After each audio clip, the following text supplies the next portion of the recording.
शंकरं शंकराचार्यं केशवं बादरायणं सूत्रभाष्यकृतौ वन्दे भगवन्तौ पुनः पुनः।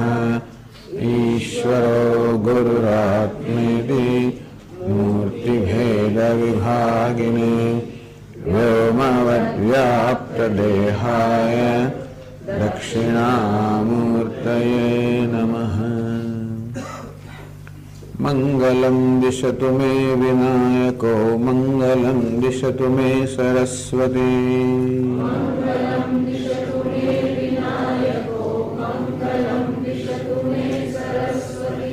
मंगलं दिशतु मे महेश्वरी मंगलं दिशतु मे सदाशिवः।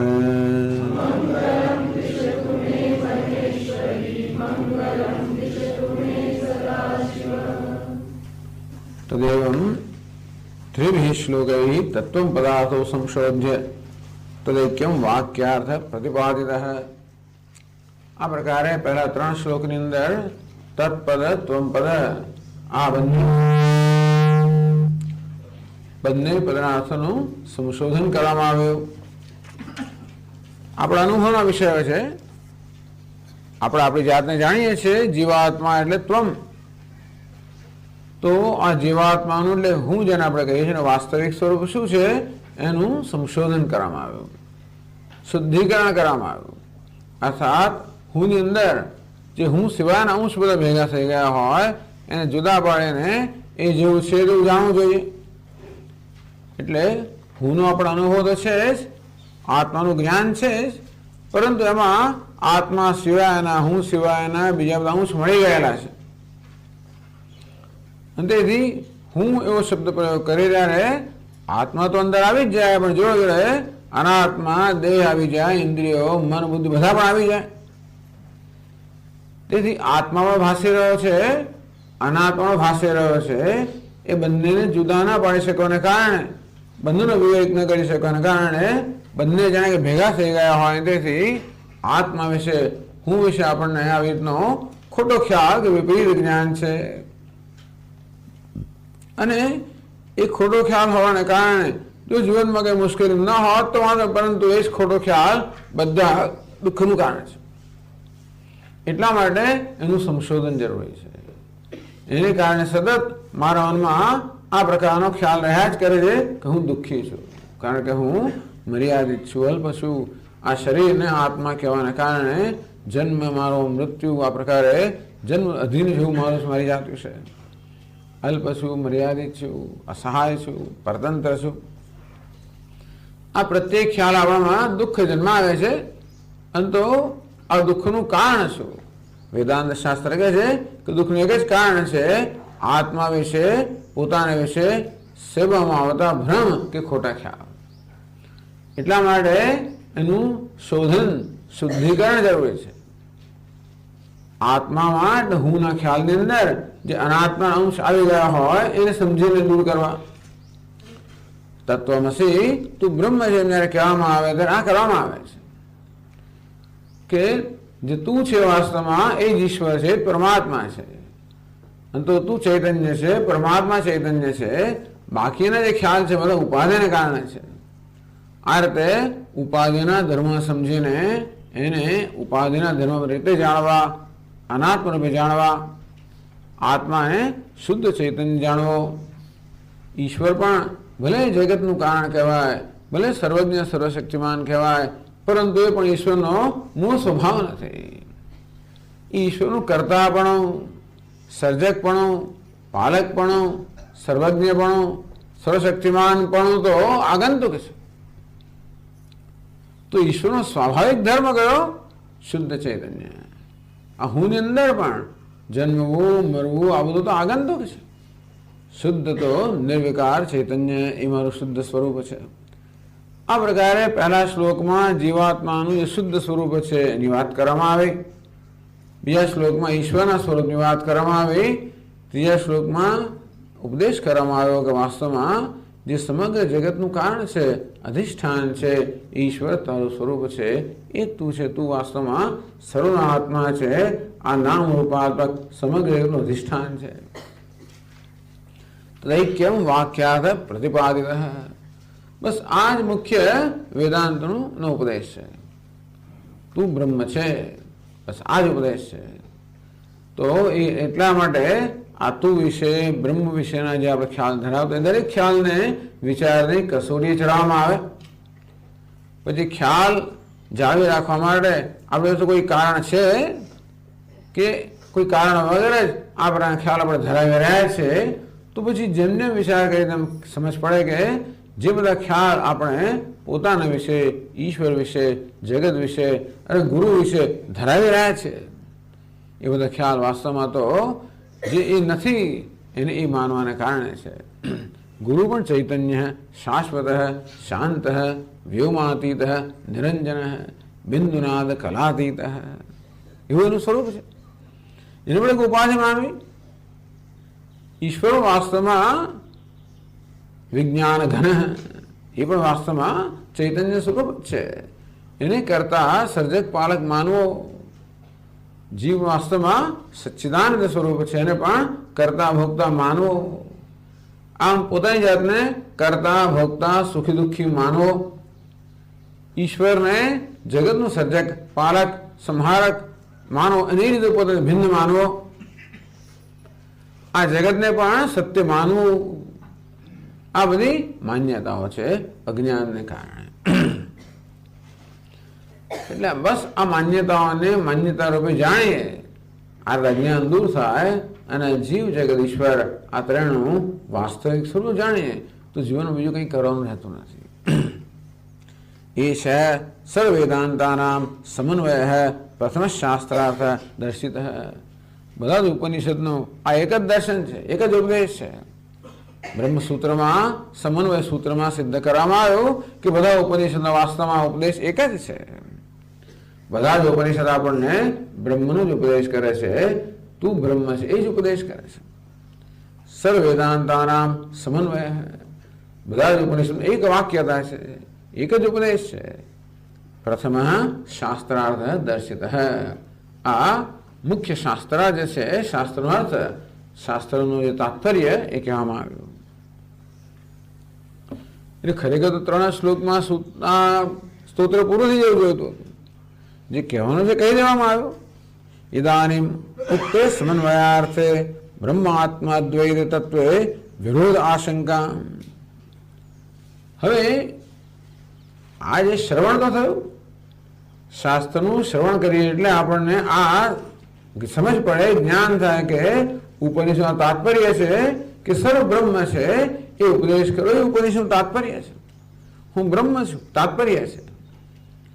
પરંતુ પછી ઘણા વિરોધ જન્મે. પ્રત્યક્ષાદી પ્રમાણ આભાસ નિબંધના. આપણે દેખાય છે એક વસ્તુ છે, આ તો ઉપનિષદનો ઉપદેશ થયો કે હું બ્રહ્મ છું, હું જગતનો આત્મા છું, અદ્વિતીય છું. જ્યારે અનુભવ તદ્દન વિરુદ્ધનો જ છે. આ જગત મારાથી ભિન્ન છે અને આ હોવાપણું ભાસવાપણું તો પદાર્થમાં ભાસે છે. ઉપદેશ કરવામાં આવે કે તું જગતનો આત્મા છે, તું સચ્ચિત સ્વરૂપ છે, તારે કારણે જગત ભાસે છે. એવું તો જાણતું નથી, મારા વગેરે જગત ભાસે છે. હું નહોતો ત્યારે જગત હતું, હું જેવું ત્યારે પણ હોઈશ, હું જેવું ત્યારે પણ છે. ગમે જગત તો ભાસી જ રહ્યું છે સ્વતંત્રતા. આવો આપણો અનુભવ છે. તો આપણા પોતાના આવા અનુભવ જે છે એ પણ જાણે કે શાસ્ત્રના ઉપદેશ કરતા તદ્દન વિરુદ્ધ હોય એવું જાણે છે. તદુપરાંત કેટલા બધા વાદીઓ અર્થાત વિચારકો છે, ચિંતકો છે, એ લોકો પણ આ બધા વિશે ભિન્ન ભિન્ન નિર્ણય પર આવેલા છે. એટલે 2 પ્રકારના વિરોધ છે. એક તો આપણા પોતાના અનુભવનો વિરોધ અને બીજો છે વાદી અર્થાત બીજા બધા જે ચિંતકો છે એમના અભિપ્રાયને કારણે થતો વિરોધ. આ બધા વિરોધ જ્યાં સુધી હોય ત્યાં સુધી આ જ્ઞાન આપણે ઠરે નહીં, ટૂંકમાં સ્થિર ના થાય. એટલા માટે આ બધા વિરોધ છે, આ શંકાઓ છે એ પણ દૂર કરવી જોઈએ. એટલે હવે આ પછીના 3 શ્લોકોની અંદર ભિન્ન ભિન્ન વાદીઓ અર્થાત ભિન્ન ભિન્ન અભિપ્રાય ધરાવનારા જે ચિંતકો છે એ લોકોના અભિપ્રાયને લેવામાં આવે છે અને એમાં દોષ દર્શાવવામાં આવે છે. એટલે આપણને એવો કોઈ રસ નથી કે બીજાના અભિપ્રાય ખોટો ઠરાવવો. એ બધા અભિપ્રાયો આપણામાં સંશય જન્માવતા હોય, એમ કરીને આપણા જ્ઞાનને સ્થિર ન થવા દેતા હોય, તો પછી એ બધા અભિપ્રાયોને તપાસવા અન્વય જરૂર પડે છે. અને કઈ રીતે એ બધા ચિંતકો એ પ્રકારના અભિપ્રાય પર આવ્યા, એ પ્રકારના ચિંતનમાં શું દોષ રહેલો છે, અને તો એમની સમજમાં જે દોષ છે આપણે સમજી જઈએ તો જગતના જીવનના પોતાના અનુભવોથી આ બધા મહાપુરુષો, વૈશેષિક કહો, નૈયાયિક કહો, સાંખ્ય, યોગ અને બીજા બધા બૌદ્ધ, આ બધા લોકોને એ જ અનુભવ થાય જે આપણને થાય છે. અને એ અનુભવનું તારણથી એ લોકો અભિપ્રાય આવેલા છે. અને તેથી જ્યાં સુધી એ બધું આપણા મગજમાં રમ્યા કરતો હોય ત્યાં સુધી આ ઉપનિષદનો ઉપદેશ છે સ્થિર ન થાય. એટલા માટે અનુભવ પરથી આ પ્રકારના અભિપ્રાય પર આવવામાં કઈ જાતનું ચિંતન એ લોકોએ કર્યું, એમાં શું દોષ રહેલો છે. એટલે માત્ર એનો આવો અભિપ્રાય છે એ જાણવું પૂરતું નથી, પણ આ પ્રકારનો અભિપ્રાય ધરાવવાની પાછળનું શું કારણ છે. એકને એક જ વસ્તુને ભિન્ન ભિન્ન દ્રષ્ટિથી જોવામાં આવે તો એના ભિન્ન ભિન્ન પાસા નજરમાં આવે. વાત બરાબર છે. અને તો કઈ દ્રષ્ટિથી આ લોકો જુએ છે એને કારણે એમને આવું દેખાય છે, પેલો ક્યાંથી જુએ છે એને કારણે આવું દેખાય છે, પેલો ક્યાંથી, દરેક જુદું જુએ. કેવું કથા આપણા સ્વામીજી એકવાર કઈ ગયા મ્યુઝિયમમાં નહીં પણ પિક્ચર ગેલેરીમાં ગયા, એક્ઝિબિશન ડિસ્પ્લે, ઘણા ચિત્રકારો પોતાના ચિત્રો છે એનું પ્રદર્શન કરતા ને, એમાં ગયા ચિત્રકારમાં સાથે હતો, એક ચિત્ર સામે ઉભા રહ્યા, એ જો બતાવે કારણ કે આ તો બધી મોડર્ન આર્ટ છે ને એટલે આધુનિક કળા છે. એ સ્વામી જોઈ લે કે આ શું વસ્તુ છે સામે, એટલે પૂછ્યું કે આ શું છે ભાઈ, તો કે આ ટેબલ છે. આ ટેબલ કઈ રીતે કે સ્વામીજી ટેબલ નીચે સુઈ ગયા હો અને પછી તો ટેબલ આવું દેખાય, ત્યારે પછી એ ના પ્રકાર દેખા. એટલે એક જ વસ્તુને જોવાની જાત જાતની રીતો છે ને, તેવી રીતે ઈશ્વરને, આત્માને, જગતને જોવાની જાત જાતની રીતો છે. વેદાંતની એક રીત છે જે પરથી આપણને આ ઉપદેશ કરવામાં આવ્યો, બીજા બધાની જુદી જુદી રીતો છે. તો કઈ રીતે જુએ છે એ આપણે સમજીએ ને તો જ આપણા મનમાં સમાધાન થાય. એ ખોટો છે એવું જાણવું પૂરતું નથી, આટલા મહાપુરાવા કંઈ ખોટા હોતા હશે એવું પણ થાય ઘણી વાર. અને તેથી એ લોકો જે અભિપ્રાય પર આવ્યા એ અભિપ્રાય આવવામાં કયા પ્રકારની પ્રક્રિયામાંથી પસાર થયા હશે, કઈ જાતનું ચિંતન એમના મનમાં થયું હશે જેને કારણે એ લોકો અભિપ્રાય પર આવ્યા, એ આપણે સમજીએ. અને એ અભિપ્રાય આવવા માટે એમના ચિંતનમાં કયા પ્રકારનો દોષ રહેલો એ પણ સમજીએ તો મનમાં સમાધાન થઈ જાય કે બરોબર સમજ્યા કે કેમનું છે. તો પછી આપણા મનમાં બીજી કંઈ ચિંતા ના રહે કે આ એ કેમ ખોટો હોઈ શકે, એવું કેવું હોય, એ શા માટે હોય, કેમ તમે સાચા અને બીજા બધા ખોટા, એવું છે ને, એવા જાત જાતના પ્રશ્નો જન્મે. અને તેથી આપણે કેમ સાચા છીએ અને બીજા બધા કેમ ખોટા છે એ બંને જાણવું પડે, અને તો જ મનમાં સમાધાન થાય. આ પ્રકારે જીગી શંકાઓ આપણા પોતાના અનુભવથી કે આપણા ચિંતનથી, આપણા અભિપ્રાયોથી, અન્યના અભિપ્રાયોને કારણે જન્મી હોય એવી શંકાઓનું સમાધાન કરવાની પણ આવશ્યકતા છે.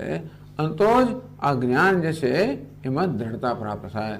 ટૂંકમાં બીજું પગથિયું તો કે મનનમ, એટલે કે શાસ્ત્ર સંમત તર્કથી જે ક્યાં આપણા સંશયો હોય એ સંશયોને સમજવા અને સંશયો દૂર કરવા એ પણ એક આવશ્યક પ્રક્રિયા છે, એને મનન કહેવામાં આવે છે.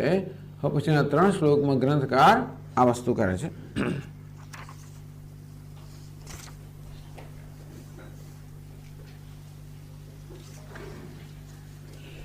એ જ પાના પર 81 પાના પર તત્વસુધા કહે છે, સ્વયં પ્રકાશયતિ ન ચ જગત કથમ આત્મસત્તાભાનાભ્યામ તદ્વત્વમ આત્મવત સ્વતેવ સત્તા પ્રકાશવ જગતો ભવેતામ ઇતિ આશંક્યમ. જગત કથમ આત્મસત્તાભાનાભ્યામ તદ્વત્વમ, આપ કહો છો કે જગત છે અને જગત ભાસે છે, કારણ કે આત્મા છે અને આત્મા ભાસે છે. આત્માની સત્તા અને પ્રકાશને ઉછેરીને આ જગત છે ને ભાસે રહ્યું છે. ટૂંકમાં જગતના નામ રૂપમાં જે સત્તા અને પ્રકાશ છે એના પોતા નથી, આત્માના છે. એવું શા માટે? એવું એવું એવું નથી એવું તમારે ના કહેવું જોઈએ. આત્મત સદૈવ સત્તા પ્રકાશ એવું જગત ભવેતામ. જેમ આત્મા છે ને ભાસે, એમ જગત પણ છે ને ભાસે છે. સીધે સીધું છે ને. આ થાંભલો છે ને ભાસે છે, વૃક્ષ છે, આ બધું વસ્તુ છે ને ભાસે છે. જે હું છું ને ભાસું છું એમાં આ બધા છે ને ભાસે છે. એવું તમારે ન વિચારવું જોઈએ. મારું હોવાનું ભાષણ એક પ્રકારનું છે અને જગતનું વૃક્ષ કે થાંભલાનું હોવાનું ભાષણ બીજા પ્રકારનું છે. કેમ? આત્મત જગત સ્વતઃ સત્વે તદ્વદેવ ઉત્પત્તિ વિનાશ અનુપત્તે. જો આત્માની ક્યારે ઉત્પત્તિ નથી અને વિનાશ પણ નથી, તો આત્મા સ્વયં સત્તાવાન છે, સ્વયં ભાસે છે, માટે એની ઉત્પત્તિ અને વિનાશ નથી. આમ જે સ્વયં સત્તાવાન હોય એનો કોઈ વિનાશ ના કરી શકે, એનું ઉત્પન્ન ના કરી શકે. ઉત્પન્ન કરવું એટલે શું? સત્તા પ્રદાન કરવી. ઘડાને ઉત્પન્ન કરવું એટલે જે ઘડો નહોતો એને આપણે અસ્તિત્વમાં લાવો. વિનાશ કરવો એટલે અસ્તિત્વ લઈ લેવું. એવું ક્યારે બને? ઘડાનું હવાપણું બીજા કશા પર આવે તો તમે લઈ શકો ને. જન્મવું એટલે શું? એને અસ્તિત્વ પ્રદાન કરવું. નાશ પામવું એટલે અસ્તિત્વ લઈ લેવું. એ ઘડાનું હવાપણું માટીને કારણે છે, માટે લઈ લો તો ઘડો ના રહે, કે માટી આપો તો ઘડો અસ્તિત્વમાં આવે. કારણ ઘડાનું હવાપણું માટીના કારણે છે. ઘડો સ્વયં હોત, કોઈના પર આધારિત ના હોત તો એનું હવાપણું કોઈ જૂટવી ના શકે, તો ક્યારે નાશ ના થાય, ઉત્પત્તિ પણ ના થાય.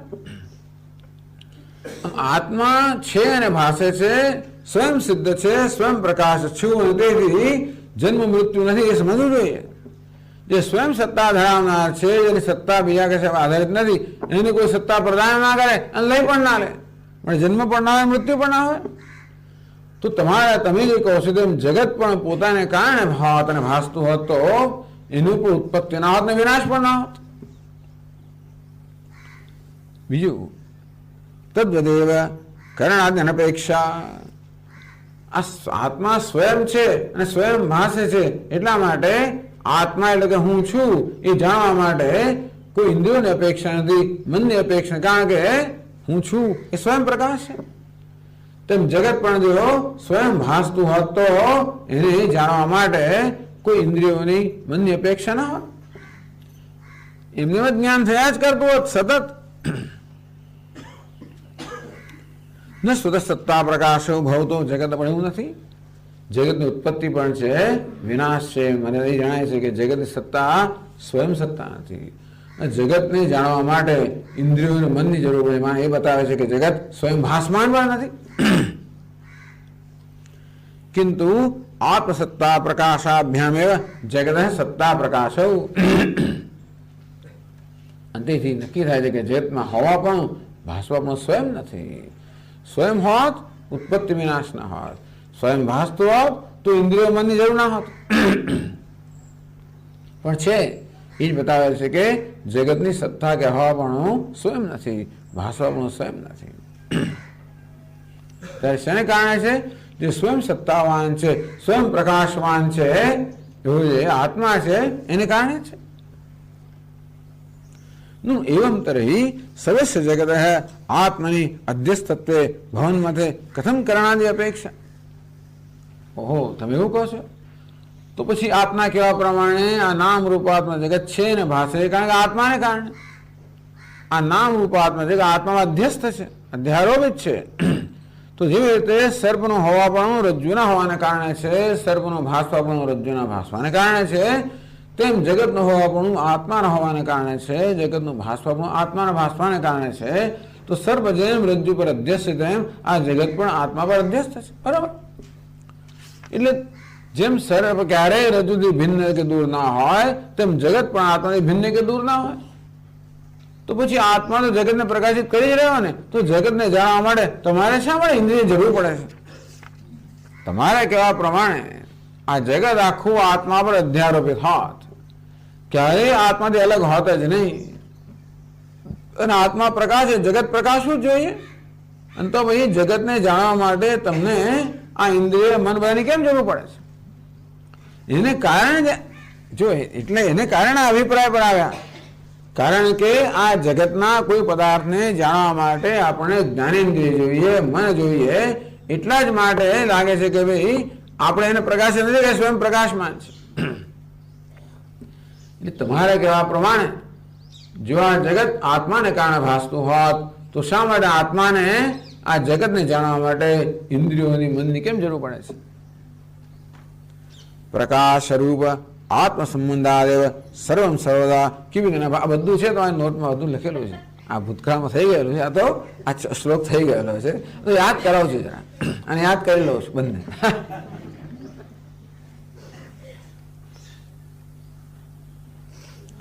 આત્મા પ્રકાશ સ્વરૂપ છે અને જગત અધ્યસ્ત હોવાને કારણે સદા સંબંધ હોય ને. સર્પનો હંમેશા રજ્જુ સંબંધ હોવાનો છે. કયા સર્પનો હોવા પણ રજ્જુને કારણે છે. તેમ જગતનો હંમેશા આત્મા સંબંધ હોવાનો, કારણ કે જગતનો હોવા પણ આત્માને કારણે છે. અને તેથી આ પ્રકાશ સ્વરૂપ આત્મા સાથે સદા સંબંધ હોવાના કારણે જગત હંમેશા ભાસતું હોત તો પછી એને જાણવા માટે ઇન્દ્રિયોની કેમ જરૂર પડી? બહુ સુંદર પ્રશ્ન છે ને. કેવી રીતે ભાયાર?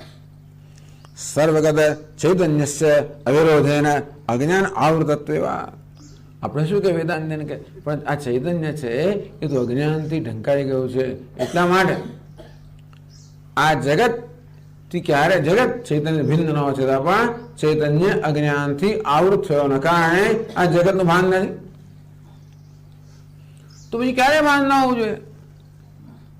જો આત્મા અજ્ઞાનથી આવૃત થઈ ગયો હોય તો પછી ક્યારેય જગતનું ભાન જ ના થવું છે. કદમ કાદાચિત કમ જગતનું ભાન, પણ ક્યારેક ભાન થાય છે અને ક્યારેક નહીં. જાગ્રતમાં જ્યારે જ્યારે ઇન્દ્રિયોનો સંપર્ક થાય ત્યારે જગતના પદાર્થોનો અનુભવ થાય અને સુષુપ્તિમાં વગેરે ન થાય તો પછી ક્યારેક થાય ભાન અને ક્યારેક ના થાય. આવું કેવું?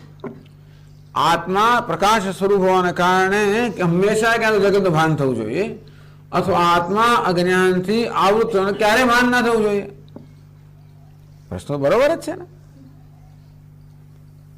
અજ્ઞાનસ્ય ચૈતન્ય અતિરિક્ત નિવર્તકા ભાવાત. અને આ ચૈતન્ય વળી અજ્ઞાન તો ચૈતન્ય આવૃત કેમ કરી શકે? ચૈતન્ય એક છે જ અજ્ઞાન દૂર કરી શકે. બીજું અજ્ઞાનસ્ય ચૈતન્ય અતિરિક્ત નિવર્તકા ભાવાત. અજ્ઞાન દૂર કોણ કરી શકે? માત્ર ચૈતન્ય જ. અજ્ઞાન તો જળ છે, એ જળ દૂર કરનાર તો એક ચેતન છે. તો ચૈતન્ય અજ્ઞાન દૂર કરી શકે. ચૈતન્ય માત્ર જ્ઞાન સ્વરૂપ છે, બાકી બધું તો જળ જ છે. પણ તમારો ચૈતન્ય અજ્ઞાનનો વિરોધી જ નથી તો દૂર કેવી રીતે કરશે? તસ્ય અવિરોધિત્વાત. આટલા બહુ અગત્યના પ્રશ્નો છે બધા. આપના કહેવા પ્રમાણે આત્માના સત્તાના પ્રકાશથી જગત જો પ્રકાશ રહ્યું હોય તો જગત ક્યારે પણ આત્મા અલગ નથી. માટે એ પ્રકાશ રૂપ આત્મામાં જગત સદા પ્રકાશમાન હોવું જોઈએ. તો જગતને જાણવા માટે ઇન્દ્રિયોની જરૂર ના પડવી જોઈએ. આપ એમ જો કહો કે અજ્ઞાનનું આવરણ હોવાને કારણે આ જગત નથી પ્રકાશતું તો પછી અજ્ઞાનનું આવરણ તો હંમેશા હોય તો જગત ક્યારે પ્રકાશવું ના જોઈએ? તું કે નહીં જયારે આત્મા અજ્ઞાન દૂર કરે ત્યારે જગત પ્રકાશે, પરંતુ આત્મા તો અજ્ઞાનનો વિરોધી નથી. અજ્ઞાનને પ્રકાશિત કરનાર છે. અને તો અજ્ઞાન દૂર જ કેવી રીતે થાય? અજ્ઞાન દૂર ના થાય તો ક્યારે ભાન કેવી રીતે થાય? ઇતિ આશંક્ય. આવો પ્રશ્નો થાય એટલે આપણે નર્વસ થઈ. વાત બરોબર જ છે. એવું પૂરો પક્ષ આવે અને ખબર સાચી વાત છે. ઇતિ આશંક્યા. તેથી આ ચોથો શ્લોક કહે છે એ આશંકા બહુ જ ઉત્તમ, એટલું સુંદર દૃષ્ટાંત છે. આ બધા પ્રશ્નો તો બરાબર છે, પણ બધા પ્રશ્નો ઉત્તર આપવા માટે એક દૃષ્ટાંત દ્વારા એટલે ઉત્તર આપે. ચોથા શ્લોકમાં કહે છે એમાં નાના છિદ્ર ઘટોદર સ્થિત મહાદીપ પ્રભાભાસ્વરમ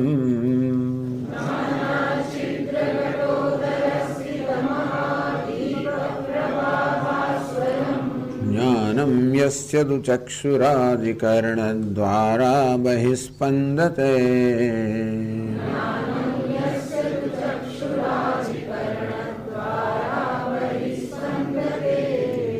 જાનામીતિ તમેવ ભાંતમનુભાત્યેતત્ સમસ્તં જગત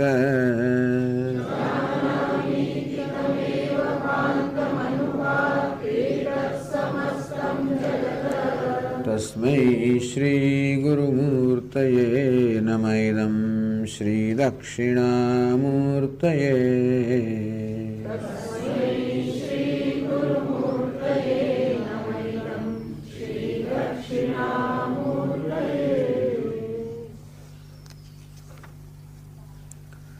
દૃષ્ટાંત આપ્યું નાના છિદ્ર ઘટોદર સ્થિત મહાદીપ પ્રભા ભાસ્વરમ. નાના એટલે અનેક છિદ્ર, અનેક છિદ્ર ધરાવનારો ઘડો.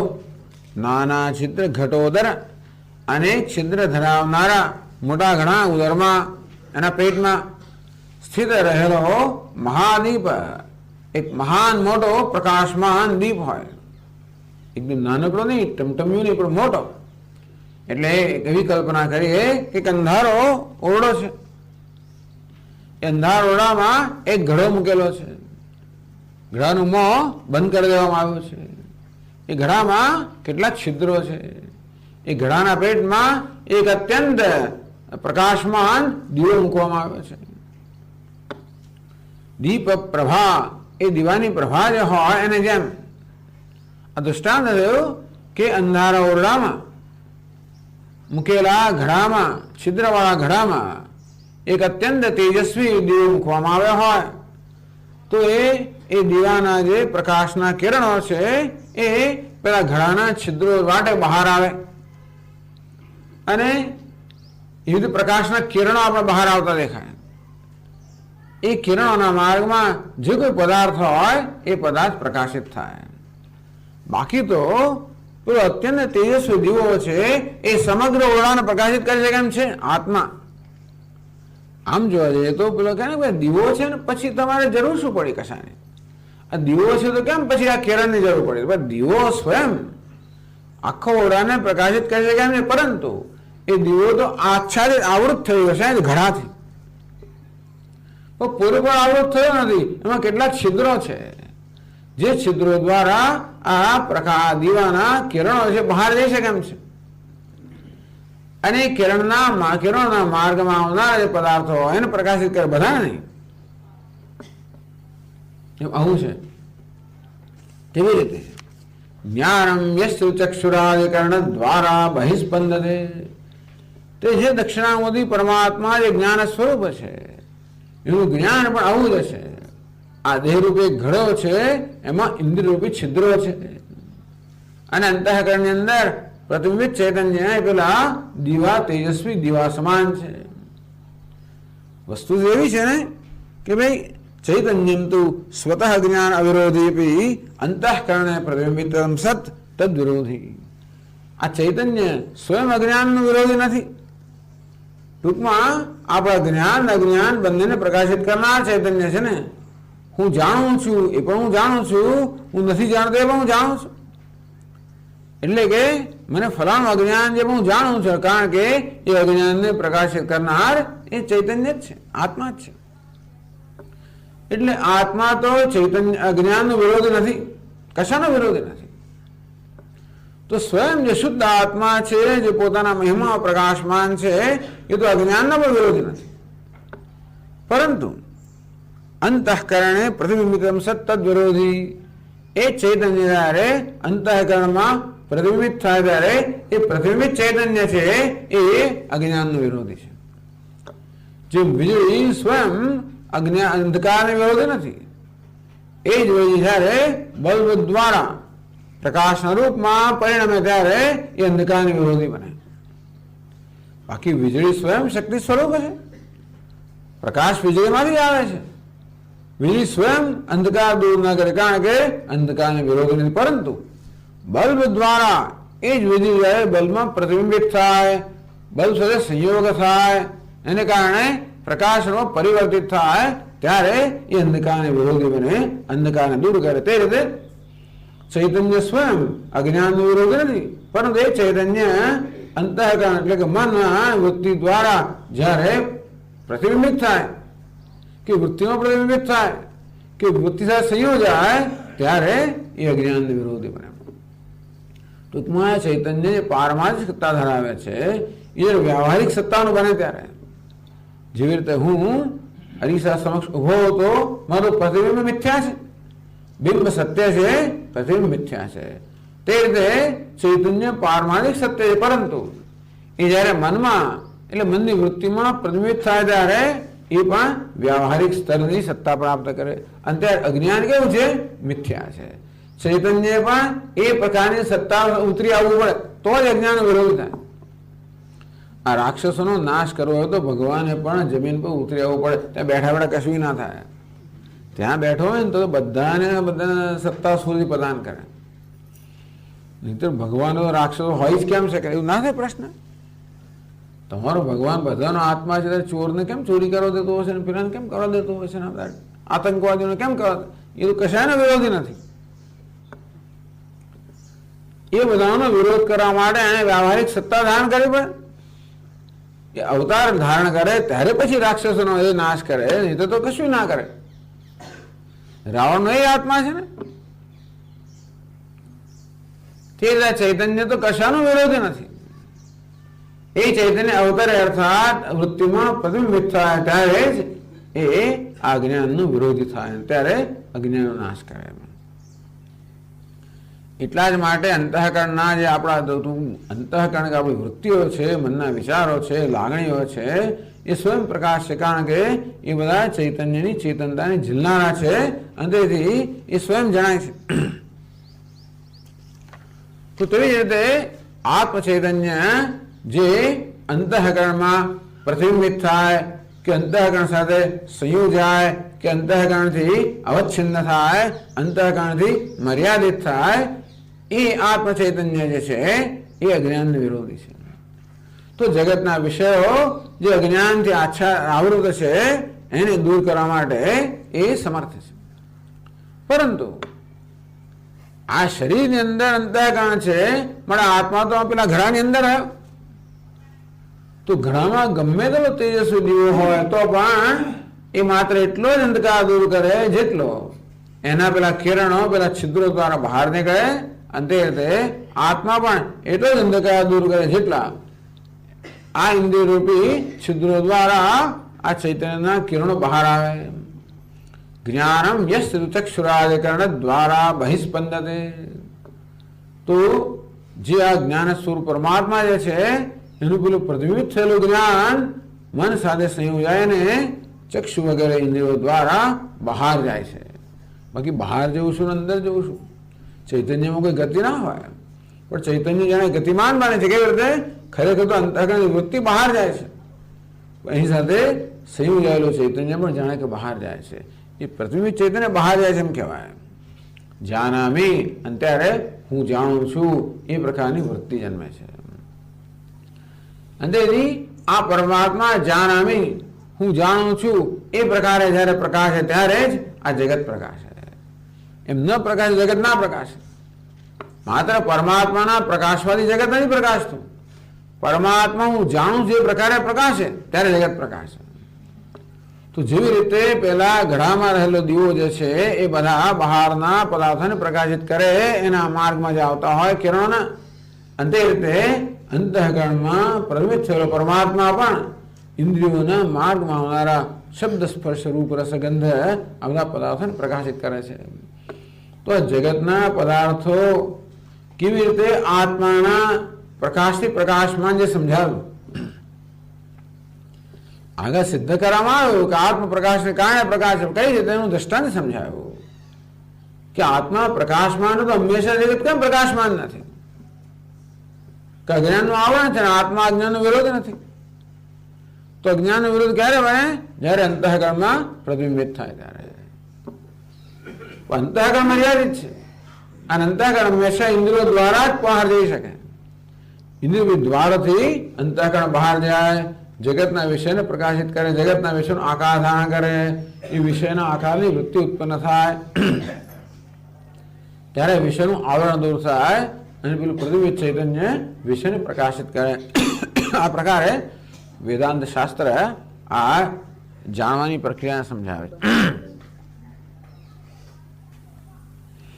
ઇન્દ્રિયાણામ વિષય સંપ્રયોગે, ઇન્દ્રિયોનો જ્યારે વિષય થાય, સંપર્ક થાય, તદ્વારા ચૈતન્યોપાદન અંતઃકરણ ગચ્છતિ સતી, ઇન્દ્રિયો દ્વારા ચૈતન્ય સહિતનું અંતઃકરણ જ્યારે એ વિષયોને સંપર્ક કરે અને ત્યારે તે વિષયનું જ્ઞાન થાય. એટલે આ સર્વ શક્તિમાન અને સર્વ પ્રકાશમાન આ ચૈતન્ય છે વિષય એકદમ મર્યાદિત થઈ ગયો. કારણ કે ચૈતન્ય એ પણ જગતને પ્રકાશિત કરવા માટે જગત જેટલી સત્તા ધારણ કરવી પડે. તે ચૈતન્ય જ્યારે અંતઃકરણમાં પ્રતિબિંબિત થાય ત્યારે પ્રતિબિંબિત ચૈતન્ય જ માત્ર આ જગતને પ્રકાશિત કરી શકે, એની અંદર નહીં. પણ અંતઃકરણ આ દેહમાં મર્યાદા કારણે જાણે કે ચૈતન્ય મર્યાદિત થઈ ગયો, એને કારણે અંતઃકરણ જેટલું પ્રકાશિત કરે એટલું ચૈતન્ય પ્રકાશિત કરી શકે.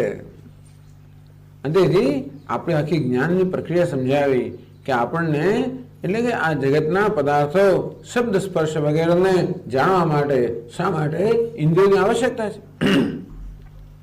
ઇન્દ્રિયોને પણ મનની આવશ્યકતા છે અને મનને ચૈતન્યની આવશ્યકતા છે. તો ચૈતન્ય મન દ્વારા મન સહિત ઇન્દ્રિયો દ્વારા બહાર જાય, સ્પંદતે ગચ્છતિ, જગતના વિષયનો સંપર્ક કરે, એ વિષયની વૃત્તિ જન્મે, એ વિષયનું જ્ઞાન થાય.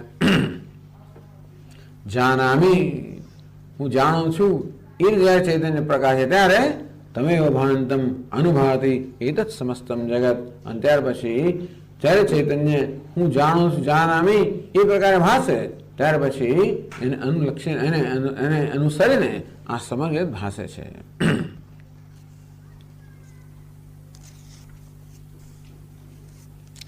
અહમિતિ અનુસંધાતા જાનામી ચેત સ્ફુરેત કस्य को वा प्रकाशित जगत स्यात् सुषुप्तवत्. जो आत्मा હું જાણું છું, જાનામી એ પ્રકારે ન પ્રકાશતો હોત, નવો આત્મા પ્રકાશે પૂરતું નથી, પણ જાનામી એ પ્રકારે ન પ્રકાશતો હોત તો આ જગતનું ક્યારેક જ્ઞાન થયું જ ના હોત. જેમ સુષુપ્તિની અંદર એ જાનામી એ પ્રકાર નથી પ્રકાશતો. આપણે જ્યારે સુષુપ્તિમાં હોય ત્યારે આત્મા પ્રકાશ, પણ જાનામી એ પ્રકાર નથી પ્રકાશતો, અને તેથી ત્યારે જગતનું જ્ઞાન નથી. કશ્ય કો વા પ્રકાશિત, તો કોણ કોને પ્રકાશિત કરત? જગત સાત સુષુપ્તવત, તો જગત જાણે સુષુપ્ત જેવું થઈ ગયું હોત, કોઈને જ્ઞાન ન હોત. પ્રાગૃદમ ચાસતામ સત્વમ વર્તમાન નસ્વત.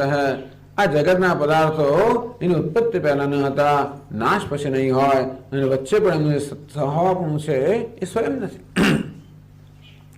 તસ્માદિશે સતમ સ્થિતમ સત્વમ પ્રાગૃધત્વ વિવર્જિતે. એના માટે આપણે સ્વીકારવું પડશે કે પહેલા અને પછી ઉત્પત્તિ અને નાશ એ પ્રકારના ખ્યાલ રહિત જે પરમાત્મા છે એનો હોવાને કારણે જ ઉત્પત્તિ નાશ હોવાપણું છે.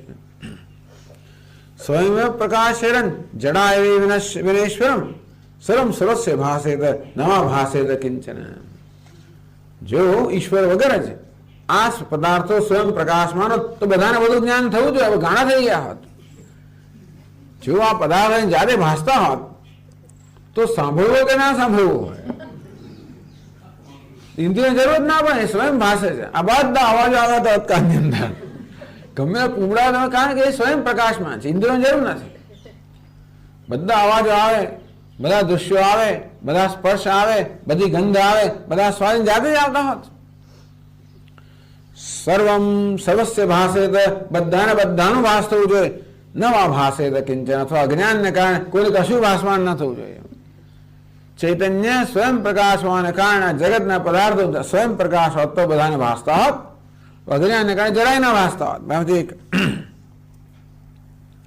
તસ્માત સર્વજ્ઞમ અજ્ઞમ વા જગત સ્યાદ એક રૂપકમ. ક્યાં તો જગત સર્વજ્ઞ થાય કે અજ્ઞ થાય, બધા કોઈ સર્વજ્ઞ હોવા જોઈએ કે અજ્ઞ હોવા, એવું નથી. કોઈ સર્વજ્ઞ પણ નથી અને સંપૂર્ણ અજ્ઞ પણ નથી, બધા અર્ધજ્ઞ છે, એટલા માટે અલ્પજ્ઞ છે. એનું આ કારણ સમજાયું. એટલે બહુ જ સુંદર દૃષ્ટાંતથી આખી આ જ્ઞાનની પ્રક્રિયા સમજાવવામાં આવી અને કેવી રીતે પરમાત્મા જગતને પ્રકાશિત કરે છે એ સમજાવવામાં આવ્યું. ટૂંકમાં જગતમાં જે પ્રકાશ છે એ પરમાત્માના પ્રકાશને કારણે કઈ રીતે છે એ સમજાવવામાં આવ્યું.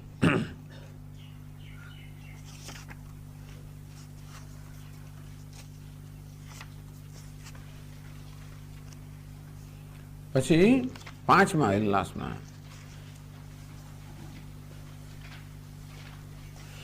પૂર્વ શ્લોક વ્યાખ્યાનેન પ્રત્યક્ષાદિ પ્રમાણ આભાસ નિબંધના બ્રહ્માત્મૈકત્વ વાક્યાદિ વિરોધાશંકા પરિહૃતા. તો ચોથા શ્લોકની વ્યાખ્યાથી પ્રત્યક્ષ પ્રમાણ શું છે? આપણને અનુભવ એવો થાય છે ને કે જગત તો ભાષે છે, જાતે ભાષે છે, એવો આપણે અનુભવ થાય, એવું લાગે છે આપણને, પણ એવું નથી. હું જ્યારે વૃક્ષને જોતો હોઉં ત્યારે વૃક્ષ ભાસતો નથી, હું વૃક્ષને પ્રકાશિત કરું છું. દ્રષ્ટા હંમેશા દૃશ્યને પ્રકાશિત કરનાર છે, જાણવું છે આપણે સામાન્ય નથી. આ વૃક્ષ ક્યારે ભાસી શકે અને સૂર્ય ક્યારે પ્રકાશી શકે? તદ્ધામ પરમમ મમ ન તદ્ભાસયતે સૂર્ય ન શશાંકો ન પાવક યદ ગત્વા નિવર્તન્તે તદ્ધામ પરમમ મમ. ભગવાન કે હું મારું પરમ તેજ સ્વરૂપ છું, જે સૂર્યને ચંદ્ર અગ્નિ પ્રકાશિત કરનાર છે. સૂર્ય છે એવું ક્યારે ખબર પડે? આપણી આંખોથી જોતા હોય ત્યારે. એ ખબર ના પડે? ભલે સૂર્ય ચંદ્ર અગ્નિ સમગ્ર જગતને ભલે પ્રકાશિત કરતા હોય, એ પણ છે, એ પણ પ્રકાશમાન છે, ભાષા એવું ક્યારે ખબર પડે? આપણે જ્યારે આંખોથી એમને જોતા હોય ત્યારે. આંખો ક્યારે જોઈ શકે? મન જ્યારે આંખોની પાછળ હોય ત્યારે. મન ક્યારે પણ આંખને પ્રકાશિત કરે? ચૈતન્ય જ્યારે મનને પ્રકાશિત કરતો હોય ત્યારે. આ રીતે ચૈતન્ય મન અને ઇન્દ્રિયો દ્વારા સમગ્ર જગતને પ્રકાશિત કરે છે. અંતેથી ભલે આપણે એમ માનતા હોઈએ કે આ વૃક્ષ જાતે પ્રકાશ રહ્યું છે, હકીકત તો એ છે કે હું જ્યારે વૃક્ષને જોતો હોઉં ત્યારે હું વૃક્ષને પ્રકાશિત કરી રહ્યો છું. વેદાંત ત્યાં શું કહે કે હું વૃક્ષને સત્તા આપી રહ્યો છું, સ્ફૂર્તિ આપી રહ્યો છું. હું છું માટે વૃક્ષ છે, હું ભાસું જ માટે વૃક્ષ ભાસે છે, હું છું માટે જગત છે, હું ભાસું જ માટે જગત છે. આપણી ઉલટી જ દુનિયા છે ને. આ જગત છે માટે હું છું. શું થઈ છે મારું? પેલું જતું રહ્યું, પેલો ગયો, પેલો આવ્યો, મારે કહે છું. આપણો અનુભવ શું છે? જગત છે માટે હું છું, જગત પર આધારિત છું. વેદાંત કે નહીં, તું છે માટે જગત છે. તું ના હોય તો જગત હોય જ ના શકે. તું ભાષે માટે જગત ભાષે છે. એવું હોય તો કેવી ખુમારી આવે છે માણસમાં. પછી કોઈ જાતની પરતંત્રતા રહે છે ને. અત્યારે તો પણ ક્ષણે ક્ષણે આપણે કેવા છે? પરતંત્ર, અસહાય. પેલું ગયું, પેલું આવ્યું ને આ થયું, તે થયું, શું થશે મારું, શું નહીં થાય. અરે ભાઈ, તું જ્યારે જગત અનુભવ ત્યારે તું જગતને સત્તા આપી રહ્યો છે, તું જગતને સ્ફૂર્તિ આપી રહ્યો છે. તારે કારણે જગત છે, તું ભાષે છે માટે જગત ભાષે છે. આ પ્રકારે પ્રત્યક્ષ જે આપણો જાણે અનુભવ છે, એ અનુભવમાં આપણે શું ભૂલ કરીએ છીએ એ સમજાવ્યું. એમ આપણા પોતાના અનુભવોને કારણે જે સંશયો જન્મતા હોય એનું નિરાકરણ કરવાનું ચોથા શ્લોકમાં. ઇદાનીમ પંચમેન શ્લોકન વાવદૂકાનામ મત વિલસતિ કલ્પના નિબંધના વિરોધાશંકા પરિહર્તુમ. હવે વાવદૂકાનામ મુખ વાકપટુ લોકો બોલવામાં બહુ કુશળ હોય છે. કુશળ ના હોય લોકોનું ચાલે નહીં દુનિયામાં. વાવદૂકાનામ જે વાચાળ હોય, વાકપટુ હોય, જે પોતાના અભિપ્રાયને આમ વ્યક્ત કરી શકતો હોય અને એ રીતે પોતાના શબ્દો બીજાને પ્રભાવિત કરી શકતો હોય, એમનું ચાલે દુનિયામાં. તો એ લોકોના અભિપ્રાયો ચારે બધું પ્રવર્તમાન છે. એને કારણે જે બધી વિરોધની શંકા જન્મે કે તમારું વેદાંત ખોટું છે, જો આ તો આમ કહે છે, જો પેલા તો એમ કહે છે, વગેરે વગેરે. તો એ બધી શંકાઓ દૂર કરવી પડે ને. તે શા મતાની ઉપન્યાસથી, તો એ બધા મત છે એ આ 5મા શ્લોકમાં એને પ્રસ્તુત કરવામાં આવે છે. પછી એનું સમાધાન તમે કરી લો. જો કે વાર્તિકકાર અને ટીકાકારો સમાધાન કરી આપે છે, પણ નહીં કર આ બધા. એટલે 5મા શ્લોકમાં કહે છે દેહમ પ્રાણમપીન્દ્રિયાણ્યપિ ચલામ બુદ્ધિમ ચ શૂન્યમ વિદુઃ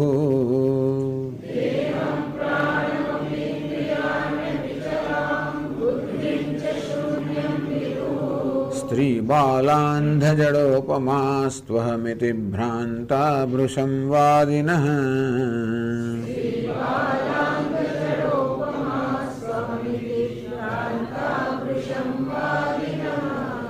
માયા શક્તિ વિલાસ કલ્પિત મહાવ્યામોહ સંહારિણે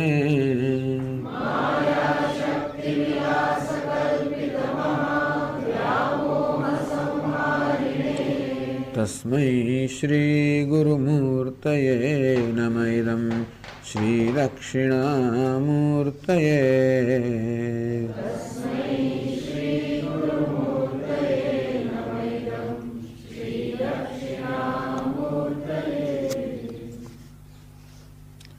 દેહમ પ્રાણમપી ઇન્દ્રિયાણિ અપી ચલામ બુદ્ધિમ ચ શૂન્યમ વિદુઃ અહમિતિ વિદુઃ ભ્રાંતાઃ વૃષભવાદિનઃ સ્ત્રીપાલાંદ જડોપમાઃ. બહુ કડક શબ્દમાં કહી દીધું. આ લોકો બોલે છે કેમ સહન થતું નથી એમ એવું લાગે છે. અક્કલ વગેરે માણસો કેમ બોલે છે?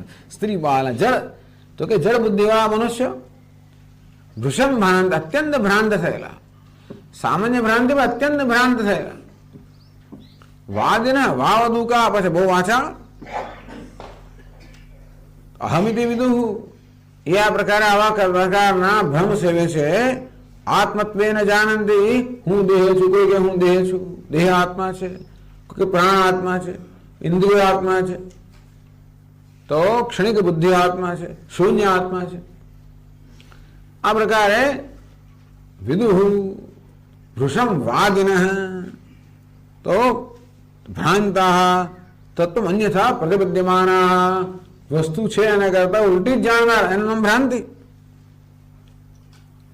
કોઈ કે દેહમ આ દેહ આત્મા છે, ચાર વાકલો કે પ્રાણ આત્મા છે, કે ઇન્દ્રિય આત્મા છે, મન આત્મા છે, બુદ્ધિ આત્મા છે, ક્ષણિક બુદ્ધિ આત્મા છે, ક્ષણિક વિજ્ઞાની લોકો, શૂન્ય આત્મા છે, શૂન્યવાદી લોકો.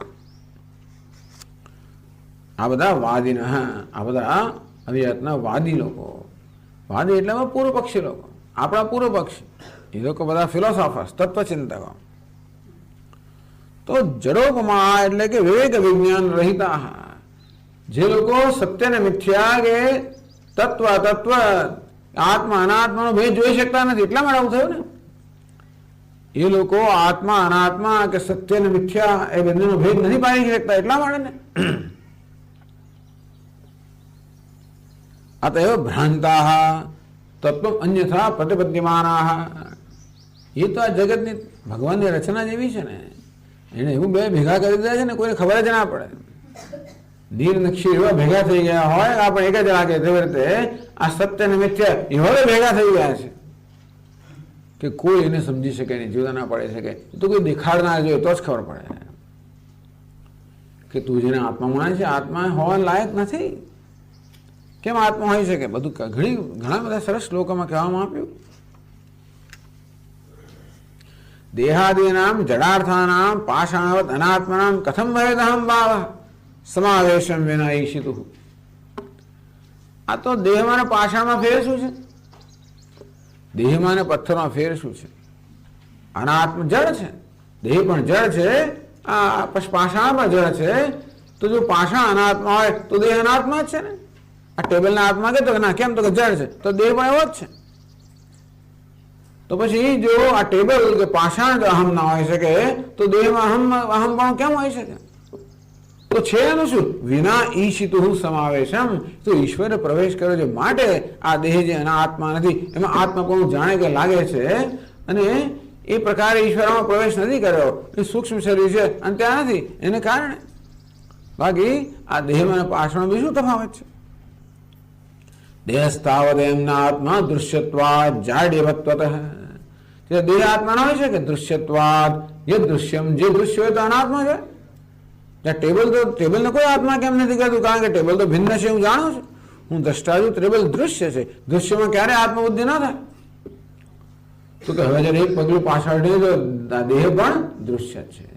અને માટે આ દેહમાં દૃશ્યત્વમાં તો કે દૃશ્ય છે એ રીતે જોવા જઈએ તો દેહમાં અને આ પથ્થરમાં કોઈ ફેર નથી.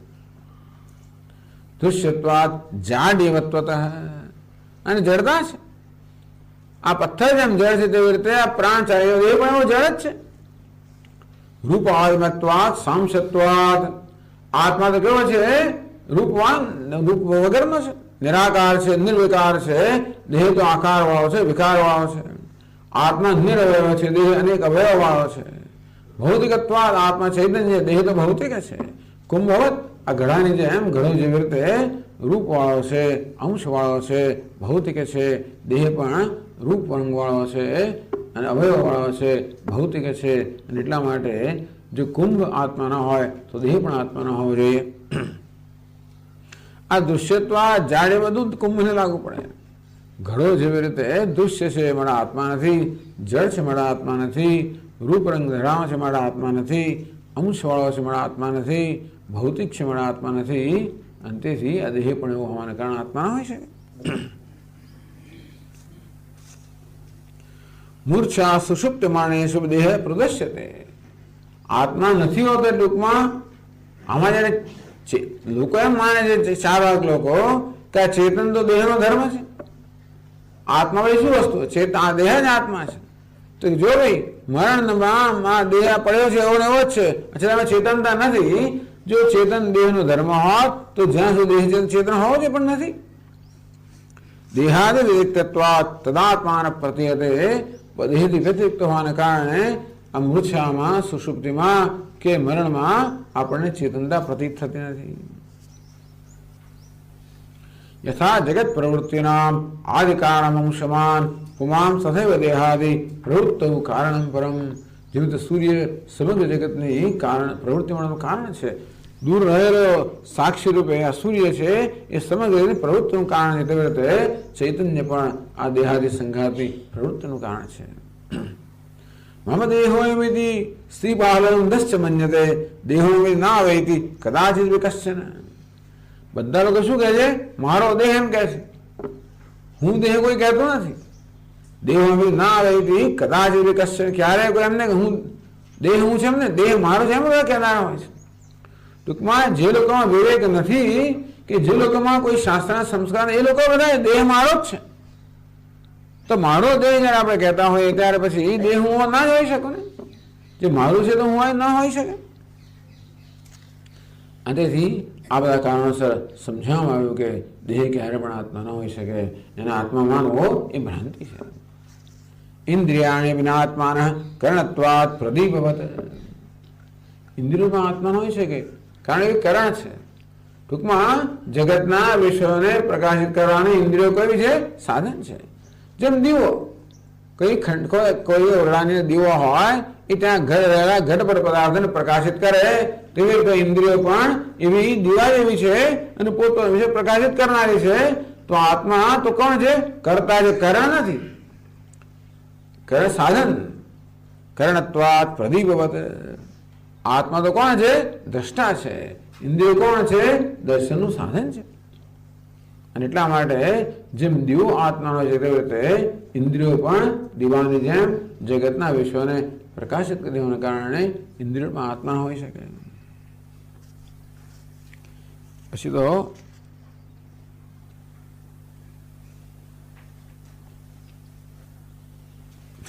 ઇન્દ્રિયાણિ મે સંતિ મૂકોસ્મિ બધિરોસ્મ્યહમ ઇત્યાહુરેન્દ્રિયહીના જના કેન્દ્રિય નિરાત્મકા. પછી ક્યારેય કોઈકને ધારો કે આંખો ના હોય તો કે હું અંધળો છું.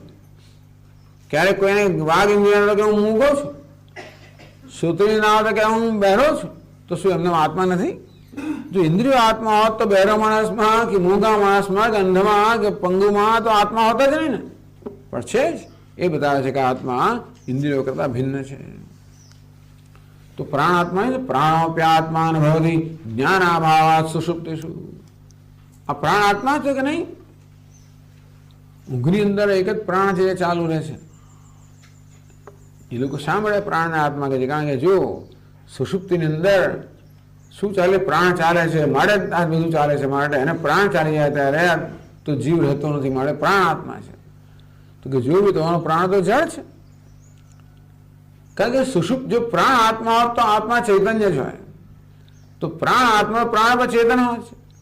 તો સુષુપ્તિમાં પણ આપણા આત્મા ચેતન હોવાને કારણે બધું પ્રકાશિત કરતો હોય તો આપણે ઊંઘીએ ત્યારે પણ વસ્તુનું જ્ઞાન થવું જોઈએ. કોઈ તો થતું નથી. અરે પ્રાણ શું કરે છે? સુષુપ્તિમાં શું કરે છે? એ કેમ ચાલુ રહે છે? જાગ્રત સ્વપ્ન શ્રવ વિચ્છિત હેતવે સુષુપ્તિમ પુરુષે પ્રાપ્ત. આ માણસ બિચારો જાગ્રતને સ્વપ્નના અનુભવ થાકી ગયો હોય એટલા આપણે વિશ્રામ માટે સુષુપ્તિમાં જાય છે. અને ત્યારે જો પ્રાણ ન હોત તો આ શરીર ટકી ના શક્યો હોત. શરીરમ અભિરક્ષિતમ શેષ કર્મ ઉભવાર્થમ, પછી એના કર્મ બાકી રહ્યા છે માટે બાકીના કર્મનો ઉભો કરવા માટે સુષુપ્તિમાં શરીરની રક્ષા કરવાના પ્રાણ છે. બસ રક્ષક છે. પ્રાણશ્ચરત કેવલમ, બધા ઊંઘી ગયા છે, એક પ્રાણ માત્ર વિચરણ કરી રહ્યો છે પછીના કર્મો ભોગવવા માટે, શરીરનું રક્ષણ કરવા માટે. પ્રાણસ્ય તત્ર ચૈતન્યમ કર્ણો પરમે યદી પ્રાણે વ્યાપ્રિયમાણેતુ કર્ણો પરમઃ કથમ. આ પ્રાણ તો માલિક છે, ઇન્દ્રિયોની અધીન સેવક છે. સુષુપ્તિમાં વિચિત્ર વસ્તુ બને છે. ઇન્દ્રિયો ઊંઘી ગઈ છે અને પ્રાણ જાગે છે. પ્રાણ માલિક છે, ઇન્દ્રિયો સેવક છે. એવું બને કોદાડો કે સેવક ઊંઘી ગયા અને પ્રાણ માલિક જાગતો હોય? એવું કોદાડો ના બને. માલિક ઊંઘી જાય અને સેવકો જાગતા હોય. પછી શું થાય છે? આ ઇન્દ્રિયો જે છે સેવક છે, ઊંઘી ગઈ છે અને પ્રાણ જાગે છે. એ બધા પ્રાણ માલિક નથી, બીજો કોઈ માલિક છે, એટલે એના કોઈ બીજાના માલિકના કહેવાથી એ જાગે છે. એ સ્વયં માલિક હોત તો ના જ જાગતો હોત ને. સમ્રાજ્ય રણોદ્યુક્તે વિરમંતીના સૈનિકા, રણ સંગ્રામમાં રાજા લડી રહ્યો અને સૈનિકો આરામથી એવું થતું હશે કોઈ દિવસ? તસ્માન ન કરણ સ્વામી પ્રાણો ભય તમારે માટે આ પ્રાણ ઇન્દ્રિયનો સ્વામી નથી, બીજો કોઈ સ્વામી હોવો જોઈએ જેની આજ્ઞાથી પ્રાણ સ્વયં ચાલી રહ્યો છે સુષુપ્તિમાં. અને એ પ્રાણ ઇન્દ્રિયનો સ્વામી નથી, બીજો છે આત્મા સ્વામી છે. તો મન આત્મા છે. મનસ પ્રેરકે પુંસી વિરતે વિરવંત્યતઃ કરણાની સમસ્તાની તેષામ સ્વામી તતઃ પુમાન. તો મનરૂપ પ્રેરક જ્યારે હોય ત્યારે બધી ઇન્દ્રિયોની પ્રેરણા જન્મે. મન જ્યારે વિરામ પામે તો ઇન્દ્રિયો વિરામ પામે છે. અને તેથી એ બધાનો સ્વામી કોણ છે? બીજો છે, આત્મા છે. પ્રાણ પણ આત્માના. દેહમ પ્રાણપેન્દ્રિયાણી વિચલામ બુદ્ધિમ, તો ક્ષણિક બુદ્ધિ આત્મા હોય. બુદ્ધિસ્તુ ક્ષણિકા વેદ્યા ગમાગમ સમન્વિતા. તમારી બુદ્ધિ પણ કેવી છે? આવનારી જનારી છે.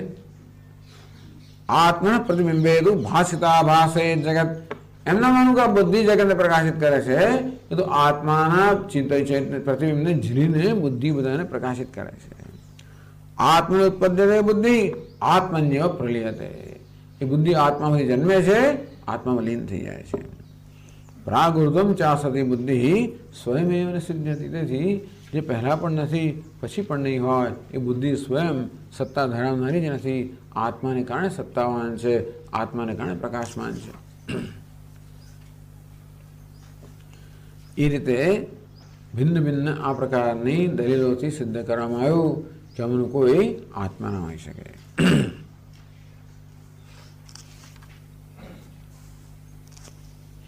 બીજા બધા કોઈ આત્માને અણુ કહેતો હોય કે દેહ પરિમાણ વાળો કહેતો હોય, બધાના દોષ એ બતાવવામાં આવ્યા.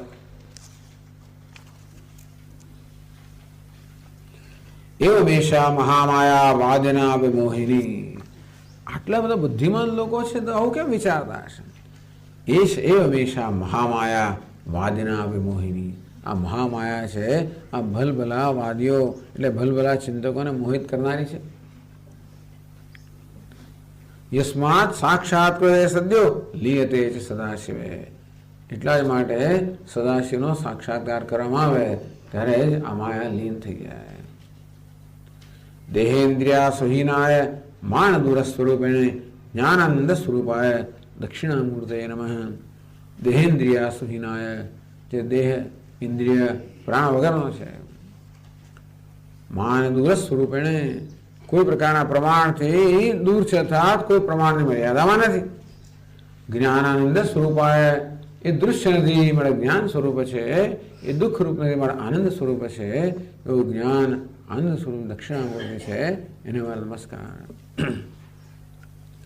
આ પ્રકારે 5મા શ્લોકની અંદર આત્મા, દેહ, ઇન્દ્રિય, પ્રાણ અને બુદ્ધિથી ભિન્ન છે બતાવવામાં આવ્યું. એક વાક્ય રહી ગયું શૂન્યમ છે વિદુહુ, એ રહી ગયું બાકી. કારણ કે એનો એવી જાતની દલીલ હતી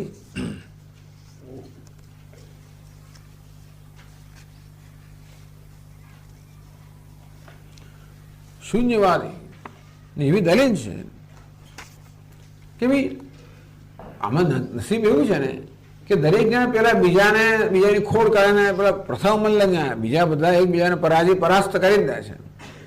છેલ્લો રહ્યો શૂન્યવાદી, એને પેલા વિજ્ઞાનવાદીને ક્ષણિક વિજ્ઞાને પરાસ્ત કરી નાખ્યો. ક્ષણિક વિજ્ઞાનવાદી નજીકમાં નથી કેવળ શૂન્યને પરાસ્ત કરે છે.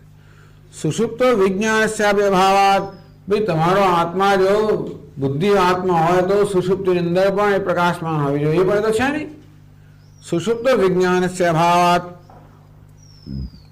અવસ્થાંતરે અહમિતિ અકસ્માત અહંકારોદય સ્મૃતિમાં તત્વાત. જાગ્રત સ્વપ્નમાં તો અહંકાર છે ને એ તો અકસ્માત ઉભો થયેલો છે. શૂન્યમાં આત્મા એ પદ્ધતિ. તેથી સુષુપ્તના અનુભવને કારણે આ શૂન્યવાદી લોકો કહે છે કે આત્મા શૂન્ય છે. તો જો જાગ્રતના અનુભવને કારણે બધા વાદીઓ ભિન્ન ભિન્ન અભિપ્રાય પર આવ્યા. કેટલાક એમ માને છે કે દેહ આત્મા છે, કેટલાક માને કે ઇન્દ્રિય આત્મા છે, બીજો કોઈ માને પ્રાણ આત્મા છે, બુદ્ધિ આત્મા છે. આટલું તો આપણે જાગ્રતના અનુભવથી કહી શકીએ. પરંતુ આ શૂન્યવાદી છે એ સુષુપ્તિના અનુભવ પરથી કહે છે કે હું કોઈ પણ જો આત્મા હોત તો સુષુપ્તિમાં પ્રકાશમાન હોવું જોઈએ તો હતું, પણ નથી. સુષુપ્તિમાં તો ચૈતન્ય છે જ નહીં, સુષુપ્તિમાં અભાવ છે.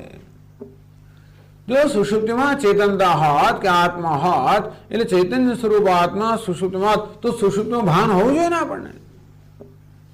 હું સુષુપ્ત છું એ પ્રકારનું ભાન હોવું જોઈએ, પરંતુ નથી. એટલા જ એ બતાવે છે કે આત્મા વાસ્તવમાં અભાવ છે, નોન એક્ઝિસ્ટન્સ, અભાવ સ્વરૂપ છે, અસત છે.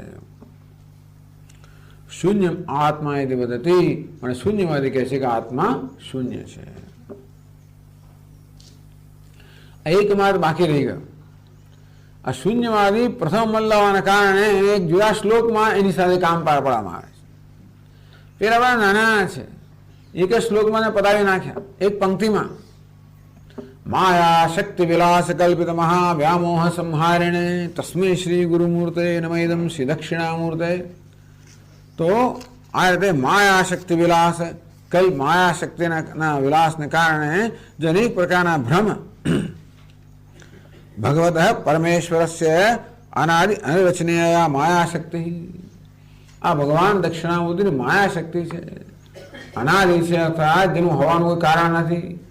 અનિર્વચનીય અર્થાત જેને કોઈ વ્યાખ્યા ન કરે, જેને કોઈ સમજાવી ન શકે.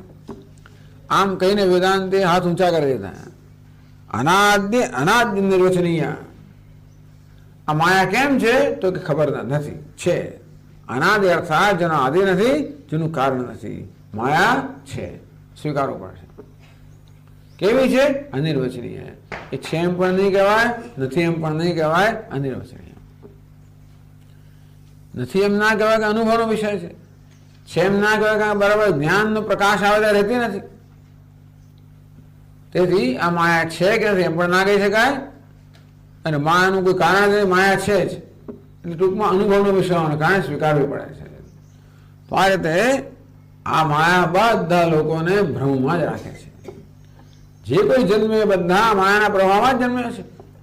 એક પરમાત્મા જ માયાના સ્વામી છે, તેથી એ જ માયાના પ્રવાહ મુક્ત છે, તો માયાના સ્વામી છે, માયા એને અધીન છે. બાકી બધા જેવો માયાના અધીન છે. જે જન્મે બધા ભ્રમ લઈને જન્મે છે. આ તો આપણને માત્ર થોડાક અભિપ્રાયો કયા, જેટલા માણસો એટલા અભિપ્રાય છે ખરેખર જોવા જઈએ તો. એટલા જ માટે આ બધા અભિપ્રાયોનું નિરાકરણ કરવા છતાં હજારો સંશયો રહી જાય. કારણ કે આપણે પોતાના જુદા જ અભિપ્રાયો હોય, આપણી પોતાની જુદી રીત હોય ને વિચારવાની, અને આપણે જુદા પ્રકારના નિર્ણય પર આવ્યા હોઈએ. પણ ટૂંકમાં જે કોઈ જન્મ્યો છે એ આ અજ્ઞાન લઈને જન્મ્યો છે, માયાના પ્રભાવમાં જન્મ્યો છે, ભ્રાંતિ લઈને જ જન્મ્યો છે. માત્ર આ બધા મોટા વિચારકો છે એ પોતાની ભ્રાંતિને બહુ અમુક એવા શબ્દોમાં વ્યક્ત કરી શકે, અંદરથી એને સાચું હોય એ પ્રકારે એવી વ્યવસ્થિત રીતે. તમે કોઈ વસ્તુને વ્યવસ્થિત મૂકો ને પછી લોકોને લાગે આ બધું બરોબર છે. આ રીતે પોતાની ભ્રાંતિને વ્યવસ્થિત શબ્દોમાં વ્યક્ત કરવાની કુશળતા ધરાવનારા આ બધા વાવદુકો છે. એ લોકો બીજા નહીં વિચાર કરનારા લોકોમાં અનેક પ્રકારના સંશય ઉત્પન્ન કરે. નાના નાના છે બધા. સૌથી મોટો છે આ શૂન્યવાદી. એટલે આપણે આ ન કર્યું તોય શૂન્યવાદી આ બધાનું કામ પતાવી નાખેલો છે. પરંતુ માયા શક્તિ વિલાસ કલ્પિત મહાવ્યામોહ સંહારિણી દક્ષિણામૂર્તે. ભગવાન દક્ષિણામૂર્તિ જે અનાદિ અનિર્વચનીય માયા, એની શક્તિ એવી પરમ વ્યામોહિકા, તસ્યાહ વિલાસેન. તો માયાની શક્તિ કઈ છે? પરમ વ્યામોહ ઉત્પન્ન કરો, મોહ ઉત્પન્ન કરો, ભલ ભલાને મોહિત કરી નાખવા, જે નથી એ દેખાડવું અને એને સત્ય, એમાં સત્ય બુદ્ધિ ઉત્પન્ન કરવી. ભલ ભલા શિવજીને બધાનો ક્યાં હિસાબ? આપણો તો ક્યાં હિસાબ પ્રશ્ન છે આ. ત્યાં આગળ કહે રામચરિત માનસમાં કે ભલ ભલા શિવજી હોય કે બ્રહ્માજી હોય, બધા લોકો આ બધા માયાના પ્રવાહમાં આવી ગયેલા છે ક્યારેક ને ક્યારેક. બ્રહ્માજી માયાના પ્રવાહમાં આવી ગયા, તેથી એમાં આટલા બાળક છે ને આટલા બધા લોકો આટલી એની પૂજા કરે છે. જોવું તો ખરો એની શું શક્તિ છે. વાછડા ને ગોળાને ઉઠાવી ગયા. ઇન્દ્રને એમ કે આટલું બાળક એ મારી પૂજા છોડાવે ને આ ગોવર્ધનની પૂજા કરે, પૃથ્વીની પૂજા, ગાયોની પૂજા કરવાની. જોવું તો ખરો એની શું શક્તિ છે. ઇન્દ્ર. શિવજી તો બિચારા શું કહેવું, એ તો ભોળા છે જ. મોહીને જોઈને પછી ભાઈ મોહિત થઈ ગયા. એટલે ભલ ભલા દેવતાઓ બધા મોહિત થઈ ગયા છે. શું છે? પ્રાતર નવાય મહિષાસુર ચંડ મુંડ શુંભાસુર પ્રમુખ દૈત્ય વિનાશ દક્ષામ બ્રહ્મેન્દ્ર રુદ્ર મુનિ મોહનશીલ લીલામ. બ્રહ્મ, ઇન્દ્ર અને મુનિ બધા જે આવી ગયા બધા મોહનશીલ લીલામ. પોતાની લીલા માત્રથી બ્રહ્માજી હોય, ઇન્દ્ર હોય, ઋષિ મુનિ હોય, ભલભલા હોય, એમને પણ એ બધાને પ્રભાવિત કરનારી, મોહમાં નાખનારી ભલે માયા છે બાપુ. અને તેથી વિવેક ચૂડામણી કે કોઈ દાડો વિશ્વાસ રાખશો નહીં. તમે ભ્રમમાં ના રહેશો કે કામ પતી ગયું. આ માયાનું પહેલું કાર્ય અહંકાર છે. તેથી એ તો એવું લાગે આપણને કે નષ્ટ થઈ ગયો. પેલું કયું એક વૃક્ષ છે ને, પેલું છોડ જરાક આમ આવે, થોડાક છંટકાર થાય ને વળી બાજુ જાય, પણ જીવંત થઈ જાય. જરાક કંઈક પ્રસંગ મળે, અહંકાર બાજુ જીવંત થઈ જાય. વિશ્વાસ ના રાખો. એમનાનું કે આપણે બસ ભ્રમ મુક્ત થઈ ગયા. આ માયા એવી જ છે. એવા લોકોને ખાસ પકડે, જે લોકોને એમ લાગે એમ એટલે સ્વતંત્ર થઈ ગયા, એટલે ભગવાનનો પણ આશ્રય છોડી દો તો પકડાય જ છે. મામેવ પ્રપદ્યંતે માયા મેધામ તરંતે. જે મારો આશ્રય લે એ લોકો જ આ માયાને તરી છે કે ભાઈ કોઈની હિંમત જ નહીં, શક્તિ જ નથી. ટૂંકમાં રામચરિત માનસ સ્પષ્ટ કહેવામાં આવ્યું, જ્યાં સુધી ભગવાનનો રામનો અનુગ્રહ ના હોય ત્યાં સુધી આ માયાને કોઈ તરી શકે જ નહીં. એનો અનુગ્રહ જોઈએ. ગરુડજી બિચારાનો શું હિસાબ? કાંક ઘોષણીનો કઈ હિસાબ નહીં, કોઈ હિસાબ નથી. બ્રહ્માજી શિવજી કે અમે ડરીએ છીએ બધા, માટે અમે ચિંતા ચાલી છે હંમેશા માયાથી. તો એને દૂર કરનાર ઈશ્વરનો અનુગ્રહ ગુરુ દ્વારા પ્રાપ્ત થાય. માયા સત્ય વિલાસ કલ્પિત મહાવ્યામોહ સંહારણે પરવ્યામોહિકા તસ્યા વિલાસેન. માયાના વિલાસથી એક જરાક માયાને કામ નજર પડે એટલા માત્રથી આખી માયાનો પ્રશ્ન જ નથી. એક દેશે ને કલ્પિતો મહાવ્યામોહ. તો આ માયાને કારણે જે કલ્પિત મહાવ્યામોહ છે, અર્થાત દેહને, ઇન્દ્રિયોને, પ્રાણને, બુદ્ધિને બધાને આત્મા માનવો. અજ્ઞાન ઉપદિશંતિ છે. પાછા બધાને ભાવ દુકા, બીજા બધાને ઉપદેશ કરે પાછા. એમ કરે બીજાને પ્રભાવિત કરે, બીજાને પણ જોડે અંધે દેવ નિયમાના યથાંધાહા. તો જે રીતે અંધને અનુસરણ કરનારા બીજા અંધ છે. મહાન અનંત અપરિમાણસ્ય વ્યામોહ. વ્યામોહ કેવો છે? અનંત છે, એનો અંત નથી, એનું કોઈ પરિમાણ નથી, માપ નથી. દેહાદ્યાત્મત્વ ધર્મ ભ્રમ તમ સહતુ નાશેદું શીલમ. એને કોણ દૂર કરી શકે? એક ગુરુ દૂર કરી શકે, એના ઉપદેશથી, શાસ્ત્રના ઉપદેશથી. તો એ જ ભગવાન દક્ષિણામૂર્તિ જો ગુરુ સ્વરૂપ ધારણ કરનાર આવ્યા છે અને આ માયાનો મહાન વિલાસ છે, વિલાસ એ કાપી નાખવા સમર્થ છે એવા ભગવાન દક્ષિણામૂર્તિ નમસ્કાર. આ રીતે આ માયાનો વિલાસ બતાવવામાં આવ્યો કે કેવી રીતે સામાન્ય જીવન તો વાત જવાબ દો, ભલભલા તત્વચિંતકો પણ કેવી રીતે અત્યંત મોહિત થાય. સામાન્ય મોહ પણ નહીં, વ્યામોહ, મહાવ્યામોહ. આ મહાન વ્યામોહને પામનારા છે. તો પણ દક્ષિણામૂર્તિ ભગવાન એ માયાને પણ દૂર કરનારા છે એવા દક્ષિણામૂર્તિ નમસ્કાર. પણ આમાં એક શૂન્ય પક્ષ જે છે એ રહી ગયો અને એના માટે છઠ્ઠો શ્લોક, જુદો એક શ્લોક છે, છઠ્ઠો શ્લોક જે આ શૂન્યવાદી છે એના માટે ખાસ કહેવામાં આવે છે. એ પછી આપણે આગળ લઈશું. ઓમ પૂર્ણમદ પૂર્ણમિદમ પૂર્ણાત પૂર્ણમુદચ્યતે પૂર્ણસ્ય પૂર્ણમાદાય પૂર્ણમેવાવશિષ્યતે. ઓમ શાંતિ શાંતિ શાંતિ. શંકરં શંકરાચાર્યં કેશવં બાદરાયણં સૂત્રભાષ્યકૃતૌ વંદે ભગવन्तૌ પુનઃ પુનઃ. ઈશ્વરો ગુરુરાત્મેતિ મૂર્તિભેદવિભાગિને વ્યોમવદ્વ્યાપ્તદેહાય દક્ષિણામૂર્તયે નમઃ. ઓમ શાંતિ શાંતિ શાંતિ. હરિ ઓમ. શ્રી ગુરુભ્યો